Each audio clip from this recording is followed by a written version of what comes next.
약간 이제 3월에 학교 시작하는 그쵸. 것처럼 뭔가 새롭게 시작을 해야 되는 그런 기분이 나쁘네. 내가 이 정도 가치밖에 안 돼요라면서 되게 분노하시는 분들도 있고 처음부터 오케이 하지 마. 땡겨봐. 좀 너무 돈의 노예가 되진 않으셨으면. 맞아요. 안녕하세요. 유엔 파트너스 이지영입니다. 안녕하세요. 잡코리아 마케팅 커뮤니케이션 팀의 변지성 팀장입니다.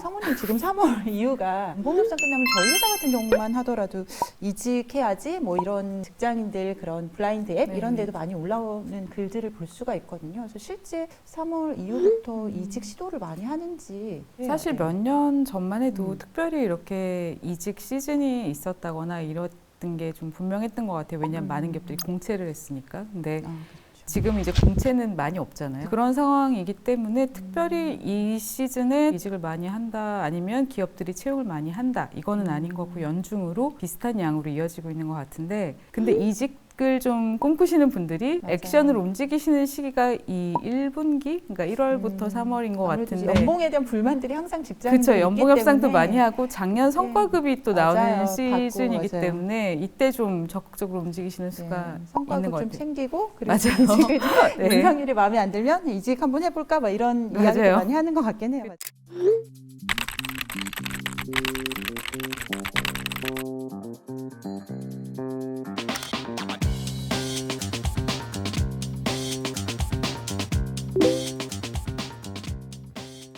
제가 이런 특히나 90년대생들 멘토링을 하다 보면은 그래도 3년 차에 이직을 하려고 1년은 버티려고요. 뭐 언제 이직할 그게 물어보시는데 이렇게 연차 때문에 제한을 두시는 거는 요즘은 사실 좀 의미가 없지 않나. 그러니까 이런 맞아요. 생각이 들어요. 3년 채운다고 해서 더 좋은 기회가 오거나 아니면 본인의 커리어가 더 높아지거나 이러지는 않기 때문에 뭐 딱 3년 시점 채우고 이직해야 되지 않나 이런 거는 정해진 건 없고요. 본인이 하고 싶은 좋은 기회가 왔을 때 좀 이직을 시도해 보는 것도 나쁘지 않을 것 같고 또 7년 차, 5년 차, 3년 차 이렇게 홀수 차수의 이직을 왜 2년 차, 6년 차, 8년 차보다 3년 차, 5년 차, 7년 차 했는지 모르겠는데 이때 이직 시도를 실제로 굉장히 많이들 하고요. 사실 옛날에는 어떤 커리어 코치들의 정석처럼 뭐 3년은 꼭 채워야 된다 뭐 이런 5년 있다가 10년 있다가 이직을 검토해야 된다 이런 얘기들이 있었는데 제 개인적인 생각은 그런 연차가 중요하다기보다는 시작부터 끝까지 한 업무의 사이클을 경험을 해보시는 게 굉장히 중요한 것 같아요. 한 조직 안에서. 내가 이제 무슨 기획을 했고 무슨 프로젝트를 기획을 했고 그 기획을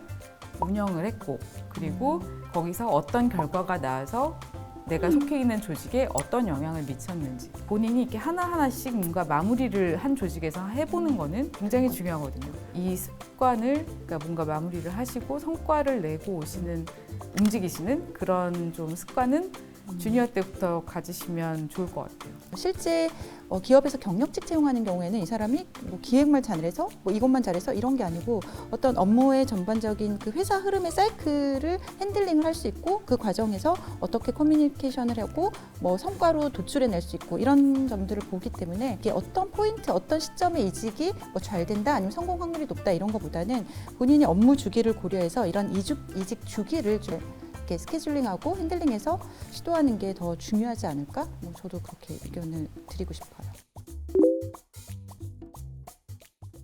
그러니까 이 질문을 진짜 많이 받기도 하고 평균적으로 10%에서 20%는 이렇게 형성이 되는 것 같아요. 당연히 형성이 되어 있는 것 같은데 제 개인적인 생각은 근데 사실 그 연봉이라는 게 개인의 가치를 평가하는 기준일 수도 있지만 기업들이 가지고 있는 본인들의 테이블이 있잖아요. 맞아요. 그 경력 연차, 직급에 따른 연봉 테이블이 있기 때문에 그리고 쓸 수 있는 버젯도 정해져 있고 맞아요. 그런 경우 있어요. 너무 기분이 상해요 하면서 저한테 연락을 하시는 경우가 본인이 있어요. 생각했던 것보다 너무 대우를 안 해준다. 기분이 나쁘네. 내가 이 정도 가치밖에 안 돼요라면서 되게 분노하시는 분들도 있고 근데 그렇게 민감할 필요가 없는 게 나에 대한 평가인 것도 일부는 있겠지만 사실은 그 회사의 기준 때문에 그런 경우가 훨씬 많거든요. 그렇기 때문에 감당할 수 없는 작은 연봉이다라고 하면 그때는 안 가셔도 그쵸, 돼요. 캔슬하면 되죠. 돈 네. 때문에 안 간다라고 하는 건 누구가 뭐라고 하는 거 아니니까요. 얼만큼 연봉을 인상하는 게 이상적이냐라는 답변은 딱히 퍼센트나 숫자적으로 드리긴 좀 어렵지만 그래도 본인이 생각했을 때 이 정도면 새로운 어떤 도전을 해볼 만하다라는 본인의 어떤 기준에 맞추실 수 있었으면 좋겠습니다.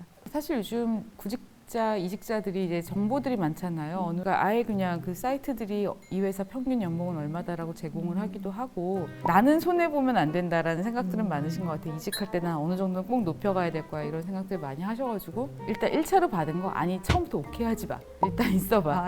튕겨봐.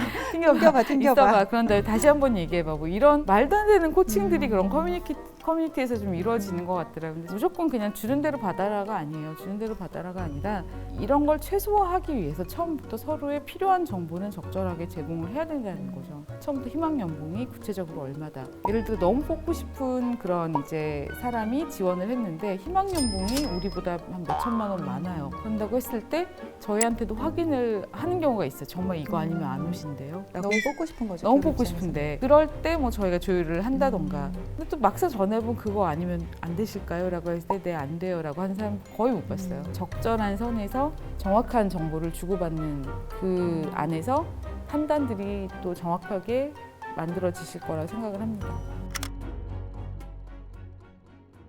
우리가 기본적으로 돈을 벌려고 일을 하는 거잖아요. 그러니까 연봉은 사실 중요하죠. 굉장히 중요해요. 굉장히 중요한 부분인데 좀 너무 돈의 노예가 되진 않으셨으면. 네. 돈 때문에 연봉 때문에 이직한다. 이거는 좀 아니고 조금 더 멀리 보고 움직여라 이런 말씀. 근데 연봉이 그런 경우는 있어요. 실무급들 같은 경우 연봉이 뭐 20% 인상해 주세요 하더라도 이게 막 억 단위로 인상해 주세요가 아니라 맞아요. 상대적으로 귀여운 금액이거든요. 거기에 대해서 굉장히 신경을 많이 쓰시는 이유가 그게 앞으로 계속 그 연봉이 올라가는 베이스가 될까 봐. 그렇죠. 상승세가 이제 계속 있어야 되는 게 사실은 맞는 거긴 하거든요. 거기에서 내가 다른 거를 얻는 대신에 이거를 순간적으로 포기한다? 그런다고 했을 때 아주 큰 금액, 정말 생활에 영향을 막 끼칠 정도의 그런 큰 금액이 아니라면 기회비용으로 보시고 과감히 선택을 하실 수 있었으면 좋겠습니다. 실제 뭐 저희 잡코리에서도 조사한 경우가 보면 엄청 드라마틱하게 뭐 연봉을 인상해서 갈 것 같지만 말씀하셨듯이 10%에서 20%가 대부분 제일 많거든요. 이직할 때 나는 최소 이거 이상 받아야 돼. 뭐 이런 기준점은 좀 정하지 않으셨으면 좋겠어요. 그러다 보면 선택의 폭이 더 좁아질 수도 있기 때문에 직접적으로 이제 뭐 어디 이상해야 된다라고 요구하는 기업들은 많이 없긴 하죠. 특히 뭐 정보기관에서는 아예 블라인드 채용. 그렇죠. 블라인드 채용이 많이 보편화되어 있어서 저 같은 헤드헌터들이 미리 감지를 해야 되는 부분이 있어요. 대놓고 좋은 그 특정 학교 출신을 원한다라고 얘기는 할 수는 없지만 그 팀 구성을 봤을 때 너무 그거랑 좀 다른 학교에서 왔던 분을 조직원으로 추천을 한다고 하면은 확률이 많이 떨어질 수밖에 없을 것 같긴 하고요. 담당 임원의 학력이나 경력을 봤을 때 사실 임원들 학력이나 경력은 쉽게 알 수 있으니까 그렇죠. 노출이 많이 돼 있으니까. 네, 그래서 그런 분들이 좀 선호하실 수 있을 만한 그런 좀 백그라운드를 가진 후보들을 추천을 하는 경우들이 있어요. 경력직 같은 경우 저 같은 경우는 이제 가장 많이 보는 부분에 대해서 말씀드린다면 업무 경력이죠. 왜냐하면 경력직 채용하는 이유 자체가 당장 우리 회사에 와서 업무를 수행을 하고 성과를 낼 수 있는 인재에 대한 니즈 때문에 채용을 하는 거기 때문에 실제 그 인담자 대상으로 조사한 결과에서도 보면은 경력직 채용에서 이력서 검토할 때 많이 보는 게 경력 기술 항목이 뭐 압도적으로 높았고요. 이외에 이제 지원하는 동기나 입사 포부, 그다음에 커뮤니케이션 스킬이라든지 전 직장 퇴사 사유 이런 것들을 조금 중점적으로 체크를 하는 경향이 많은 것 같고 신입들 채용할 때처럼 뭐 이 사람의 성격의 장단점이라든지 이런 것들은 크게 보진 않는 것 같아요. 수행했던 프로젝트나 아니면 거기에서 맡았던 역할 이런 것들을 좀 중점적으로 경력 채용 시장에서는 좀 많이 보고 채용을 하는 것 같습니다. 네.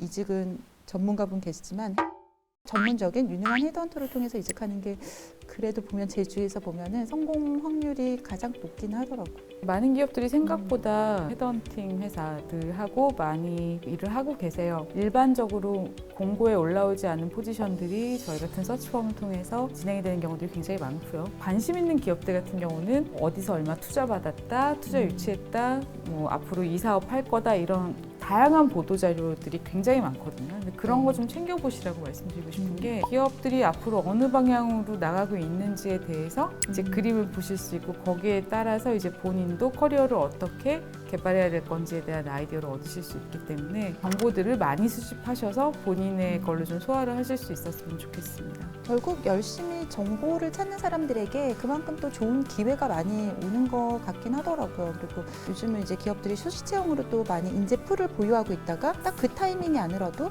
어느 시점에서 또 연락을 하는 케이스도 있어서 아까 채용 페이지 같은 것들을 통해서 본인 이력서 이렇게 보내놓는 것도 뭐 당장 조급하진 않지만 기회가 되면 또 연락을 받을 수 있기 때문에 기업들의 인재풀 시스템을 활용하는 것도 또 다른 방법이 될 수는 있을 것 같아요. 내가 이직을 하려고 하는 이유가 분명해야 이게 건강한 이직이 될 수 있다고 생각을 하거든요. 그렇기 때문에 내가 지금 이직을 정말 하고 싶어 하는 이유가 아까 뭐 예를 들면 이 그지 같은 이사님 네. 때문에 아니면 야근 뭐 이런 부분 뭐 그렇게 생각을 하실 수가 있고요. 그쵸. 아니면 집하고 너무 멀어서 남들이 들으면 되게 철없는 생각일 수 근데 있겠지만 그렇게 해서 이직하는 사람들도 많이 있어요. 그럼요. 힘들어서 예. 생활이 힘들어지기 때문에. 네, 네. 그래서 본인하고 좀 솔직하셨으면 좋겠어요. 그래야지 본인 스스로 막 속이면서 아니 나는 커리어 발전을 위해서 10년 후에 내가 뭐가 되기 위해서 근데 집이 너무 멀어 아니면 연봉이 너무 작아 이러면 사실 롱런하기 힘들거든요. 그 10년까지 가기 전에 지칠 수 있기 때문에 솔직한 대화를 하시는 거 꼭 권해드립니다.